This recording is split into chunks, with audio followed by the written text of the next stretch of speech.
ओम शांति। आज है 12 जुलाई, शिव बाबा की साकार मुरली। आज बाबा कहते हैं, अभी तुम्हें पवित्र जीव आत्मा बनना है। पवित्र जीव आत्मा। इस समय कोई पवित्र जीव आत्मा नहीं है, इसीलिए अपने को महात्मा भी नहीं कहला सकते। प्रश्न है, सतयुगी राजाई का इनाम किन बच्चों को प्राप्त होता है? उत्तर, जो श्रीमत पर याद की रेस में नंबर 1 जाते हैं। ध्यान देंगे, जो श्रीमत पर याद की रेस में नंबर 1 जाते हैं उन्हें ही राजाई का इनाम मिलता है। तीखी रेस होगी तो रजिस्टर में नाम अच्छा होगा और इनाम के अधिकारी बनेंगे। तुम बच्चे दूरादेशी बन बड़ी दूर की रेस करते हो। 1 सेकंड में निशान तक यानी परम धाम तक पहुंच वापस लौट कर आते हो। बाबा कहते हैं, तुम्हारी बुद्धि में है, पहले हम मुक्ति में जाएंगे फिर जीवन मुक्ति में आएंगे। तुम्हारी जैसी रेस और कोई कर नहीं सकता। गीत है, आखिर वह दिन आया आज। ओम शांति। यह कौन जानते हैं कि आखिर वह दिन आया आज? बच्चे जानते हैं आखिर वह दिन आया आज, जो हम बाप के सम्मुख हुए। आत्मा कहती है इस शरीर द्वारा, अभी तुम बैठे हो, जानते हो हम आत्माएं अभी परम पिता परमात्मा के सम्मुख बैठी हैं। बरोबर 5000 वर्ष पहले भी हम आत्माएं यानी जीव की आत्माएं परमात्मा से सम्मुख मिली थी। आत्मा कहती है, मेरा ये शरीर है। शरीर नहीं कहेगा, मेरी यह आत्मा है। हम आत्माओं का बाप आखिर आज आया है, आना भी जरूर है। भक्ति के बाद ज्ञान देने, ज्ञान से सद्गति करने के लिए आखिर आया है। यह सारी दुनिया नहीं जानती, सारी दुनिया के सम्मुख हो भी नहीं सकेंगे। तुम बच्चों को भी नंबरवार पुरुषार्थ अनुसार निश्चय है। पहले तो आत्मा निश्चय करते हैं, फिर निश्चय करते हैं हमारा बाप फिर से आया हुआ है। तुम समझते हो ऐसे सब निश्चय करते हैं, परंतु ऐसे भी नहीं है। क्या कह रहे हैं बाबा? परंतु ऐसे भी नहीं है। यह ऐसे विचित्र है जो घड़ी घड़ी भूल जाता है हम आत्मा हैं, परम पिता परमात्मा के सम्मुख हैं। ये भूल जाते हैं। यह तो दुनिया भी जानती है। पतित जीव आत्माओं को पावन बनाने परम पिता परमात्मा आते हैं। जीव आत्माएं आत्माओं को पवित्र बनाने नहीं आती। सभी जीव आत्माएं हैं, परम पिता परमात्मा एक ही है। उनको जीव नहीं कहेंगे क्योंकि उनको कोई स्थूल सूक्ष्म शरीर नहीं है। यह बाप बैठ समझाते हैं। जो भी नामधारी देखते हो, ब्रह्मा विष्णु शंकर का चित्र देखते हो, वे सूक्ष्म वतन में रहते हैं। वह भी सूक्ष्म जीव आत्मा ठहरे। यह बड़ी समझने की बातें हैं। मनुष्य तो भल कहते हैं फलाना महात्मा है, परंतु पतित दुनिया में महात्मा आ कहाँ से सकते हैं? यहाँ कोई सुप्रीम पावन हो न सके। हाँ, वह सुप्रीम बाप पावन बनकर आ गए हैं, बनाकर गए हैं। सतयुग आदि में देवी देवताएं थे। बाबा कहते हैं, यह तो जरूर समझेंगे कि पवित्र आत्माएं थी, अभी पतित जीव आत्माएं हैं। पावन जीव आत्माएं भी थी। बरोबर सतयुग आदि से सृष्टि पर पवित्र जीव आत्माएं थी। जब सतयुग था, उन्हों को महान आत्मा कहेंगे। बाप समझाते हैं, पतित दुनिया में कोई भी महान आत्मा हो ना सकी। सब जीव आत्माएं पतित हैं। पतित जीव आत्मा जरूर औरों को भी पतित ही बनाएगी। वह है पवित्र जीव आत्माएं। तो क्या करेंगे? बाबा पूछ रहे हैं, तो क्या करेंगे? ऐसे नहीं कि पवित्र जीव आत्माएं बनाएंगे, नहीं, वहाँ बनाने की बात नहीं रहती। इस समय सभी पवित्र जीव आत्माएं बनती हैं। वहाँ तो है ही सब पावन। इतना पावन बनाने वाला कौन? बाप बैठ समझाते हैं। तुम जब देवी देवता थे तो पावन थे, यहाँ आकर पतित बने हो। यह है ही जीव पाप जीव आत्माओं की दुनिया। अक्षर बिल्कुल क्लियर समझाना है। पाप जीव आत्मा, क्योंकि आत्मा भी पतित है और शरीर भी पतित है। बाबा कहते हैं वहाँ फिर महात्मा अक्षर नहीं देते, वहाँ तो है ही सब पवित्र। कहते ही देवी देवता हैं, सर्वगुण संपन्न, 16 कला संपूर्ण, अहिंसा परमो धर्म जीव आत्माएं। सर्वगुण संपन्न, अहिंसा परमो धर्म जीव आत्माएं। संपूर्ण निर्विकारी माना संपूर्ण पवित्र। तुम बच्चों को समझाया जाता है सन्यासी पवित्र रहने के लिए पुरुषार्थी हैं। अच्छे अच्छे सन्यासी पवित्र रहते हैं, जो अच्छे अच्छे हैं, जिनको महात्मा कहा जाता है, पवित्र रहने के लिए अलग रहते हैं। बाबा कहते हैं परंतु वह तो है निवृत्ति मार्ग वाले, उनको भक्ति मार्ग में महात्मा कहेंगे, ज्ञान मार्ग में नहीं। ज्ञान और भक्ति दोनों अलग अलग गाए जाते हैं। आधा कल्प सतयुग त्रेता में ज्ञान की प्रारब्ध है, यहाँ फिर भक्ति की प्रारब्ध कहेंगे। यह है भक्ति मार्ग। पहले भक्ति भी अव्यभिचारी होती है, फिर अंत में तमो प्रधान व्यभिचारी भक्ति होती है। अभी व्यभिचारी भक्ति का अंत होना है, तब बाप आए हैं। बाप एक ही बार आकर ज्ञान से आधा कल्प के लिए तुम्हारी प्रारब्ध बनाते हैं। तुम नंबर 1 पुरुषार्थ करते हो। कोई तो राजा रानी बनते, कोई फिर प्रजा व दास दासी बन जाते, क्योंकि राजधानी स्थापन हो रही है। बाबा कहते हैं तुम अब दूरादेशी बुद्धि बनते हो। दूरादेशी बुद्धि को त्रिकालदर्शी कहा जाता है। जिन्हें तीनों लोकों तीनों कालों का ज्ञान है, उन्हें त्रिकालदर्शी कहा जाता है। तुम अब तीनों लोकों को जानते हो। तीनों लोकों को कौन से? मूल वतन, सूक्ष्म वतन, स्थूल वतन, 3 लोक हुए ना। अब तुम दूरादेशी बन गए हो। तुम्हारी बुद्धि आदि से अंत तक जाती है, नंबरवार पुरुषार्थ अनुसार। कोई कमज़ोर होते हैं जो रेस में पीछे रह जाते हैं। यह तो बहुत बड़ी दूरादेशी रेस है। आत्माओं की रेस कभी सुनी नहीं होगी। तुम आत्माएं जानती हो हम स्टूडेंट हैं, हमारी ये रेस है। फलाने निशान तक पहुंचकर फिर लौटना है। तुम आत्माओं की यह बड़ी दूर की रेस है। बुद्धि जानती है हम वास्तव में वहाँ के रहने वाले हैं। 1 सेकंड में हम वहाँ पहुँच जाएंगे, जीवन मुक्त बन जाएंगे। हम असुल परम धाम के निवासी हैं। कहाँ के हैं? परम धाम के निवासी। यथार्थ रीति बुद्धि जानती है हम परम धाम जाएंगे फिर आएंगे। जैसे रेस में निशान तक पहुंचकर फिर लौटते हैं, हम भी बाबा के पास जाएंगे फिर वापस आएंगे।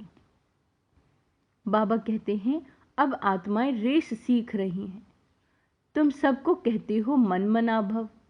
बुद्धि का योग अपने बाप और परम धाम से रखो, जहाँ तुम अशरीरी रहते हो। यह सिर्फ तुम्हारी बुद्धि में ही यथार्थ रीति है। तीनों कालों तीनों लोकों की नॉलेज तुम्हारी बुद्धि में है। 84 जन्मों का ज्ञान और कोई में हो नहीं सकता। तुम जानते हो हमको इस छीछी दुनिया से, छीछी शरीर से मुक्त होकर जाना है। हम जा रहे हैं। बाप रोज यह रेस सिखलाते हैं। तुम्हारी रेस अविनाशी है। बाप को जितना जायज़ती याद करेंगे उतना तुम्हारा रजिस्टर में नाम अच्छा रहेगा। कहेंगे इनकी बुद्धि की यात्रा बहुत तीखी है। ध्यान देंगे, बुद्धि की यात्रा। याद से ही बाबा कहते हैं विकर्म विनाश होंगे। याद नहीं करते तो विकर्म विनाश न होने के कारण पिछाड़ी में रह जाते हैं। प्रजा व दास दासी बनना ये कोई प्राइज नहीं है। नर से नारायण, नारी से लक्ष्मी बनना, इसको इनाम कहा जाता है। बाप राजाई का इनाम देते हैं। अगर उनकी मत पर चल दौड़ी लगाई तो कोई तो 2 कदम भी दौड़ी नहीं लगाते। अगर प्रजा वाले होंगे तो बिल्कुल कम दर्जा पा लेंगे। यहाँ रहने वाले भी होंगे। बाबा क्या कहते हैं? यहाँ रहने वाले भी होंगे तो भी राजाई में बहुत कम पद पाएंगे। तुम्हारी कितनी विशाल बुद्धि हुई है। अब बेंगलोर मद्रास के बच्चे बैठे हैं, उन्हों को फिर मद्रासी भाषा में कोई बैठ समझाए। हमारी भाषा तो हिंदी है, कल्प पहले भी ऐसे समझाया होगा। कहेंगे भगवान सब भाषाएं क्यों नहीं जानते, परंतु ड्रामा में है नहीं। ड्रामा में होता तो मैं सब भाषाओं में भाषण करता। समझो, भिन्न भिन्न भाषाओं वाले बैठे हों तो क्या हम सब भाषाओं में बैठ के बोलूँगा क्या? है ना, अभी तमिल में, अभी मराठी में बोलूँ, गुजराती में बोलूँ। तो बाबा कहते हैं 1-2 को भी कहाँ तक सुनाएंगे, ये तो हो नहीं सकता, घमासान हो जाए। तो समझाना चाहिए। बाबा ने कल्प पहले जिस भाषा में समझाया था उसी भाषा में ही समझाते हैं, इसीलिए हिंदी का जोर है। अंग्रेजी भी ज़रूरी है क्योंकि इन्हों का कनेक्शन अंग्रेज़ों से जायज़ती है। रशिया, अमेरिका आदि की भाषा अपनी अपनी है। एक ही धर्म वाले क्रिश्चियन, परंतु भाषाएं बहुत हैं। यहाँ भी सब भारतवासी आदि सनातन देवी देवता धर्म वाले, परंतु अपने धर्म को भूल गए हैं। भाषाएं कितनी हो गई हैं, सब मिक्सचर हो गया। क्या कह रहे हैं बाबा? सब मिक्सचर हो गया है। जिसकी जो भाषा है उसमें फिर उनको सुनाना है। इसमें भी बहुत होशियार चाहिए जो समझ कर समझाएं। साथ ही ऐसा साथ लाना चाहिए जो एक्यूरेट समझा सके। यह है सबसे बड़ा चैतन्य तीर्थ। वह सब हैं जड़ तीर्थ। साधु संत महात्मा सब वहाँ जाते हैं, बहुत दूर दूर जाते हैं। जो भारत को पावन बनाकर गए हैं उन्हों के मंदिर में जाते हैं। बाबा कहते हैं ये भी समझने की बातें हैं। बाप कहते हैं झाड़ की टाल टालियां पत्ते, उसका विस्तार कितना सुनाएं। तुम तो समझ गए हो, ये छोटी छोटी टाल टालियां हैं। टाली में भी कितने पत्ते होंगे, अतः मठ पंत है। तुम्हारा थुर तो कितना बड़ा होना चाहिए, कितने पत्ते होने चाहिए। आदि सनातन देवी देवता धर्म बाबा कहते हैं सतयुग से चला आता है। तो हिंदू कितने होंगे, परंतु हिंदू भी नहीं रहे हैं और धर्मों में कन्वर्ट हो गए हैं।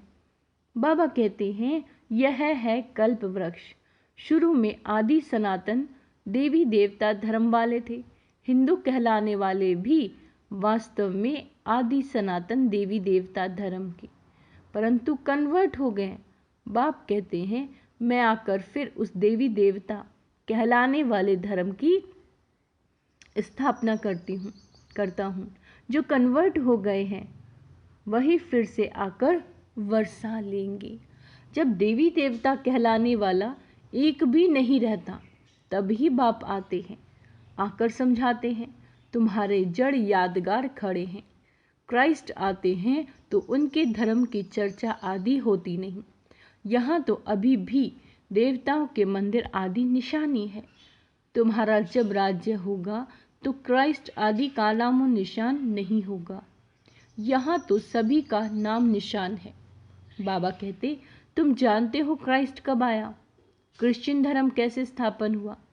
क्राइस्ट अब किस शरीर में होगा, ज़रूर पतित शरीर में ही होगा। कुछ तो पावन था ना, तुम बच्चों की बुद्धि में सारा ज्ञान है। तुमको दूरादेशी बनाया। हम आत्माएं कहाँ रहती हैं, कहाँ से आती हैं, ये किसी को भी पता नहीं है। रहने के स्थान को परमात्मा मान लिया। वास्तव में आत्मा झूठी बनने से काया भी झूठी बन जाती है। बाबा कहते हैं साधु लोग कह देते हैं झूठी माया झूठी काया, बाकी आत्मा तो निर्लेप है। अपने मतलब की बात कह देते हैं। ऐसे क्यों नहीं कहते झूठी आत्मा की काया। काया को ही कोई अर्थी पर बिठाते हैं, आत्मा को तो अर्थी पर नहीं बिठाते। काया यानी शरीर, कई पर काया को बिठाया जाता है। आत्मा ने तो एक काया को छोड़ दूसरी काया यानी शरीर में प्रवेश किया। ये समझने की बात है। कोई भी साधु संत आदि को तुम समझा सकते हो। यहाँ पतित दुनिया में कोई भी महात्मा नहीं है। महान आत्माओं को पावन आत्मा कहा जाता है, तो शरीर भी पावन चाहिए। यह है आयरन एज। परंतु कन्या जब तक विकार में नहीं गई है तो पूजी जाती है, पवित्रता के लिए ही पुकारते हैं। आकर हमको पावन पवित्र बनाओ, जबकि पुकारते रहते हैं। तो बाबा कहते हैं तो तुम उनको महान आत्मा कैसे मान सकते हो। महात्मा तो कोई है नहीं, यह है विचित्र परम पिता परमात्मा। तुम जानते हो हम जो पावन जीव आत्माएं देवी देवता थे, अभी पतित बनी हुई हैं, धर्म भ्रष्ट है। क्रिश्चियन लोग अपने धर्म को जानते हैं, झट कहेंगे हम क्रिश्चियन हैं। हम ऊंची से उच्च धर्म वाले अपने धर्म को भूल गए हैं।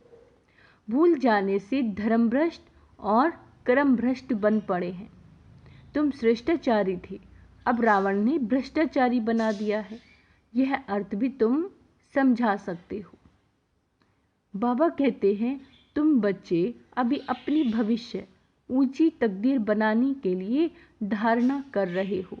श्रीमत का उल्लंघन करने से तकदीर को लकीर लग जाती है। यह भी भूल जाते हैं कि श्रीमत देने वाला बाप है, तो आखिर वह दिन आया आज। यह तुम जानते हो, सभी एक्यूरेट नहीं जानते, अंत में जानेंगे जब पूरे समझ जाएंगे। अभी तो घड़ी घड़ी भूल जाते हैं। मुश्किल कोई सच बतलाते हैं, झूठ बोलने में देरी नहीं करते। माया अच्छे रुस्तम बच्चों को भी थप्पड़ लगा देती है। बाप तो सब जानते हैं, बतलाते हैं। तुम भूल करते हो, बड़ी डिससर्विस करते हो।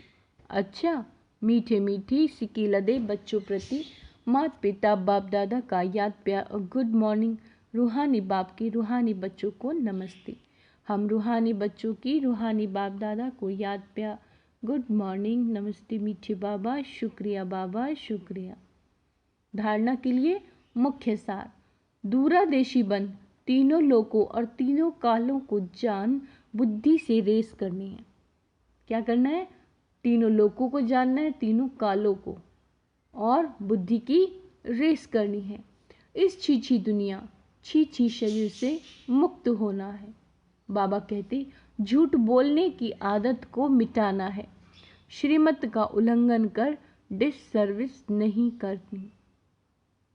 वरदान है लौकिक वृत्ति दृष्टि का परिवर्तन कर अलौकिकता का अनुभव करने वाले ज्ञानी तू आत्मा भव। लौकिक संबंधों में रहते हद के संबंध को ना देख, आत्मा को देखो। क्या देखना है? सबको आत्मा देखना है। आत्मा देखने से या तो खुशी रहेगी या रहम आएगा। यह आत्मा बिचारी परवश है, अज्ञान में है, अनजान है ना। ज्ञानवान आत्मा मैं कैसी हूँ? मैं ज्ञानवान आत्मा हूँ। तो उस अंजन आत्मा पर अपनी शुभ भावना से बदल करके दिखाओ उस आत्मा को। अपनी वृत्ति और दृष्टि को बदलना ही अलौकिक जीवन है। जो काम अज्ञानी करते वह आप ज्ञानी तो आत्मा नहीं कर सकते। आपके संग का रंग उन्हें लग जाना चाहिए। स्लोगन है अपने श्रेष्ठ कर्म से विश्व पिता का नाम बाला करने वाले विश्व कल्याणकारी भव। ओम शांति। आज का स्वमान है, मैं विश्व कल्याणकारी आत्मा हूँ। मैं ज्ञानी तू आत्मा हूँ।